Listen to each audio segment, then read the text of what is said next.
Assalamualaikum warahmatullahi wabarakatuh. Selamat pagi anak-anak. Bagaimana kabarnya kalian hari ini? Apakah baik? Oke, hari ini kita akan belajar tentang Bumiku Sayang, Bumiku Malang.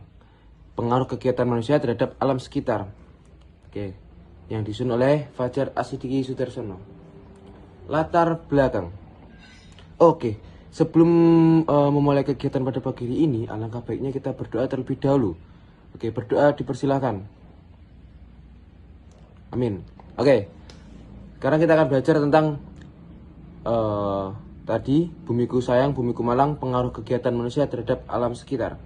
Latar belakang. Berbagai fenomena alam telah terjadi hampir seluruh di belahan dunia. Hal ini terjadi karena berbagai faktor, mulai dari alam itu sendiri, bahkan akibat kelalaian manusia. Namun, kedua faktor tersebut bisa menjadi cikal bakal terjadinya sebuah bencana. Jadi, ada beberapa fenomena alam yang terjadi itu karena ya alam sendiri, dan yang kedua karena kelalaian manusia. Apa contohnya? Kira-kira apa? Bisa disebutkan nggak contohnya kelalaian yang dibuat manusia itu seperti apa yang membuat bencana? Oke, next. Ini dia. Dampak perilaku manusia terhadap alam dan kehidupan. Yang pertama, membuang sampah sembarangan. Yang kedua, menebang pohon secara liar. Yang ketiga, pencemaran udara perkotaan. Kita bahas satu persatu dulu. Yang pertama, membuang sampah sembarangan. Apa sih yang terjadi ketika kita membuang sampah sembarangan itu? Yang pertama, bisa menyumbat ke sungai, bisa menyumbat peresapan air ke tanah. Jadi, otomatis kita menyebabkan banjir. Yang kedua, menebang pohon secara liar. Kira-kira apa sih yang terjadi kalau pohonnya ditebang secara liar itu? Yang pertama, kita akan mengalami tanah longsor di pegunungan karena tidak ada akar-akar yang menopang tanah tersebut. Yang kedua, oksigen semakin berkurang karena pohon semakin ditebang-tebang, tidak ada reboisasi. Yang ketiga, pencemaran udara perkotaan. Ini disebabkan oleh apa sih teman-teman? Ini disebabkan oleh asap-asap kendaraan bermotor, kemudian pabrik-pabrik, seperti itu. Next. Tanah longsor. Tanah longsor merupakan sebuah bencana alam di mana bencana ini biasanya terjadi pada lereng-lereng pegunungan. Hal ini dapat terjadi karena beberapa faktor seperti yang saya jelaskan tadi.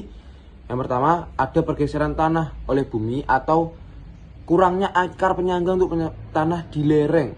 Jadinya tanah longsor ini juga termasuk bencana alam yang dimana dia itu terjadi karena pergeseran lempengan bumi. Itu faktor alamnya. Kalau faktor eksternalnya atau faktor manusianya itu biasanya gara-gara kita menebang pohon secara liar tanpa adanya reboisasi, teman-teman. Gempa bumi. Gempa bumi itu terjadi yang pertama akibat aktivitas tektonik, yaitu pergeseran lempeng bumi. Yang kedua, tumbukan benda langit jatuh ke bumi. Itu sebenarnya jarang terjadi, seperti meteor jatuh itu jarang terjadi. Yang ketiga, akibat teruntuhan pada daerah kapur pertambangan. Yang keempat, gempa vulkanik yang terjadi sebelum meletusnya gunung api.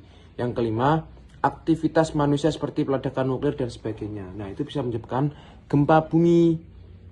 Itu beberapa contoh atau bencana alam yang terjadi akibat alam ataupun kelalaian manusia itu sendiri.